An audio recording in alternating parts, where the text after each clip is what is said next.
Doctor, मरीज को 1 घंटे पहले लाते तो हम बचा लेते। चिंटू, सर 10 मिनट पहले ही तो एक्सीडेंट हुआ है, अब क्या ऐसे जबरदस्ती उठा लाते? बस में कॉलेज की लड़कियां चढ़ने से बस भर गई और पप्पू नीचे रह गया।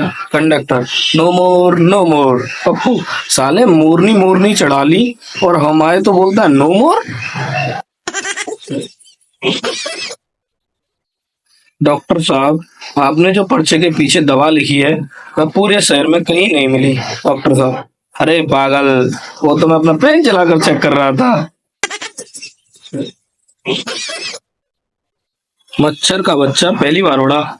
जब वापस आया तो बाप ने पूछा, कैसा लगा उड़कर? मच्छर मच्छर का बच्चा बोला, बहुत अच्छा, जहां भी गया लोग तालियां बजा रहे थे। शादी के समय हमारे पास 7 से 8 सफेद कमीजें थी। अक्सर ऐसा हुआ कि जब भी हम ससुराल जाते, सफेद शर्ट के साथ कोई भी मैचिंग की जींस पहन कर निकल जाते मेम साहब को लेने। एक बार सासू माँ ने हमें टोक ही दिया। बोली, जमाई राजा, क्या बात, एक ही कमीज है क्या तुम्हारे पास? हर बार यही सफेद कमीज। मैं बोला, माँ जी, आपके भी तो 4 हैं, हर बार इसे ही मेरे साथ भेज देती हो।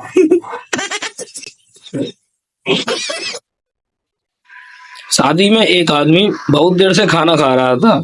किसी ने पूछा, कितना खाओगे? वो बोला, मैं भी खाते खाते परेशान हो गया, लेकिन क्या करूं, कार्ड में लिखा है कि खाने का समय 7 से 10 बजे तक है।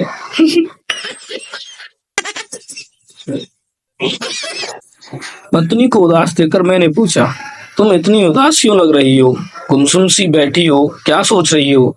पत्नी बोली, नहीं ऐसी कोई बात नहीं है, बस कुछ दिनों से मुझे चिंता सता रही है कि आखिर क्या कसर रह गई मेरी कोशिशों में, जो शादी के इतने साल बाद भी तुम मुस्कुरा लेते हो।